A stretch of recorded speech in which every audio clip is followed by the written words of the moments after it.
Fida madam, ഞാൻ ആദ്യമായിട്ട് അഭിനയിക്കാൻ പോവാ. എനിക്ക് മാഡത്തിന്റെ എല്ലാ അനുഗ്രഹവും വേണം. ഫിദ മാഡത്തിന്റെ മാത്രമല്ല, ശ്യാമയുടെ അനുഗ്രഹം ഉണ്ടാവും.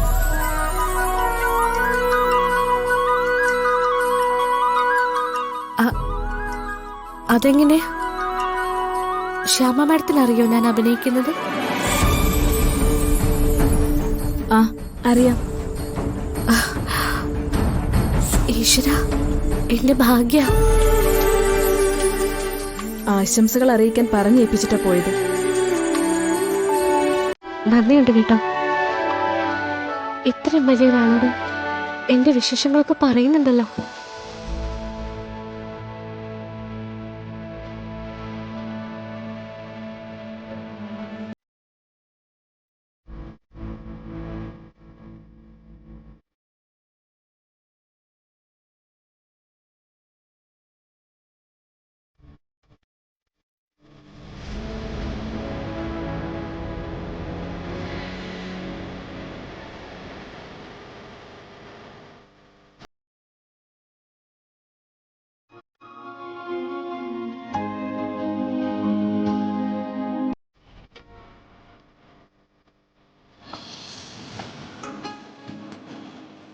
പോയിട്ട് വാ മോളെ.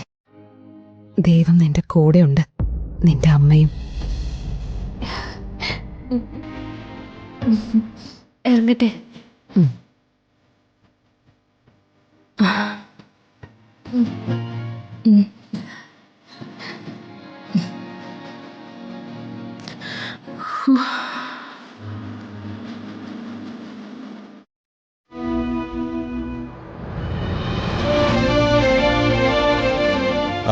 പൂജയ്ക്ക് വന്ന നായകനെ സിനിമയിൽ നിന്ന് മാറ്റിയ വിവരം അറിഞ്ഞില്ലേ? ഇന്ദ്രജിത്ത് സാറ് വിളിച്ചിരുന്നു. ആ പൂജാ ദിവസം അവൻ്റെ ഒരു പെർഫോമൻസ് ഉണ്ടായിരുന്നു. ഞാനാണ് ഈ ലോകത്തെ നിയന്ത്രിക്കുന്നെന്നുള്ളൊരു ജാട. അത് കണ്ടപ്പോഴേ ഞാൻ ഉറപ്പിച്ചതാ അവൻ ഈ സിനിമ പൂർത്തിയാക്കില്ലെന്ന്. എന്നിട്ട് അതിനുവേണ്ടി എന്തെങ്കിലും ചെയ്തോ? ഞാനെന്ത് ചെയ്യാനാ? പ്രൊഡ്യൂസർ പ്രതിഫലത്തിന്റെ കാര്യം പറയാൻ വേണ്ടി വിളിച്ചപ്പോ അയാളെ തെറി പറഞ്ഞുകൊണ്ടാ ആ മഹാനെ സിനിമയിൽ നിന്ന് മാറ്റിയത്. അയാളോട് ചെറിയൊരു അസൂയുണ്ടെന്ന് അന്നേ എനിക്ക് തോന്നിയിരുന്നു. ഉണ്ട്. തന്നോട് പരിധി വിട്ട് അടുക്കുന്നവരോടെല്ലാം എനിക്ക് അസൂയ. അത് ഉണ്ടാവണമല്ലോ. അതല്ലേ എന്റെ പെണ്ണിന് ഞാൻ കൊടുക്കുന്ന പ്രൊട്ടക്ഷൻ. ഈ പുതുതായി വരുന്നവൻ കുഴപ്പമൊന്നുമില്ല.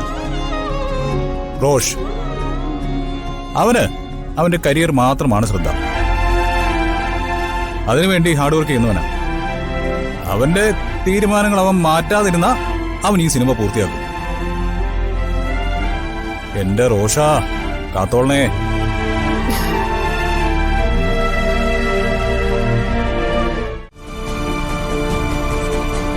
എന്താ? എടോ, ഈ ഇന്റിമേറ്റ് സീൻ എന്ന് വെച്ചാൽ എന്താണെന്നറിയോ തനിക്ക്? അതിന്റെ അർത്ഥം അറിയോ? എന്നോട് ഡയറക്ടർ പറഞ്ഞല്ലേ. അതുകൊണ്ട് ഡയറക്ടർ പറഞ്ഞാൽ എന്തും ചെയ്യൂ. എടോ, അച്ഛൻ എന്ത് പറഞ്ഞിട്ടാ സിനിമയിലേക്ക് അയച്ചത്? എന്തു പറഞ്ഞു? അച്ഛൻ പറഞ്ഞത് തൊട്ടും പിടിച്ചുള്ള അഭിനയമൊന്നും വേണ്ടെന്നല്ലേ. എന്നിട്ട് ബാക്കിയുള്ള സിനിമകളിലൊക്കെ കാണാറുണ്ട്.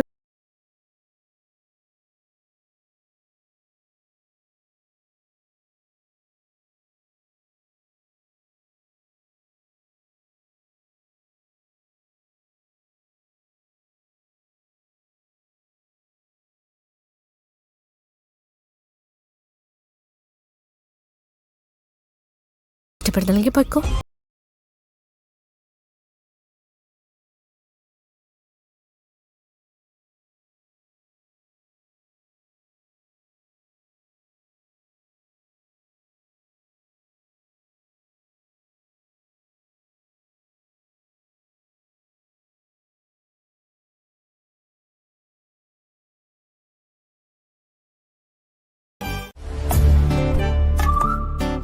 ഇന്ന് പാചക മത്സരത്തിൽ പ്രിയങ്ക ജയിച്ചാലേ ഇന്നത്തെ ദിവസം തുല്യമാണ്.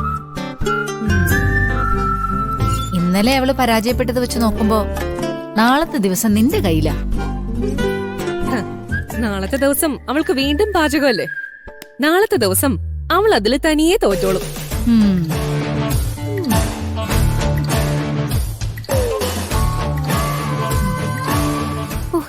ദാഹം കുറച്ച് വെള്ളം കുടിക്കട്ടെ.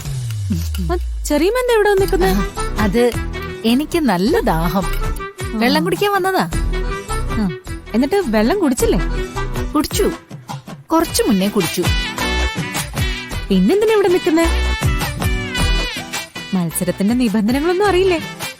ജോലി എടുക്കുന്നവരെ ആരും സഹായിക്കാൻ പാടില്ല. ആരും സഹായിച്ചു? വെറുതെ ഓരോന്നും പറയരുത് പറയെങ്ക. കഷ്ടപ്പെട്ട് ഓരോന്നുണ്ടാക്കുമ്പോ ചെറിയമ്മ എന്നോട് വെറുതെ സംസാരിച്ചു എന്നുള്ളത് സത്യം.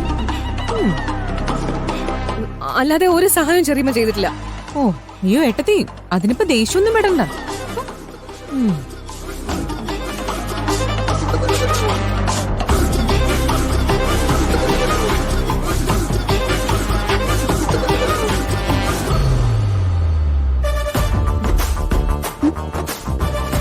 നീ എന്തിനാ എവിടെ ഇരിക്കുന്നേ? എനിക്ക് പ്രത്യേകിച്ച് പണിയൊന്നുമില്ലല്ലോ, അപ്പൊ ഞാനിവിടെ ഇരിക്കാം. ഏയ് അതൊന്നും പറ്റില്ല, എനിക്ക് എന്റെ കോൺസെൻട്രേഷൻ പോകും. അതെങ്ങനെയാ? ചെറിയമ്മ നിന്നാ കോൺസെൻട്രേഷൻ പോവില്ല, ഞാൻ നിന്നാ പോവും. അത് ഒരു പ്രത്യേകതരം കോൺസെൻട്രേഷൻ ആണല്ലോ ഏട്ടത്തി.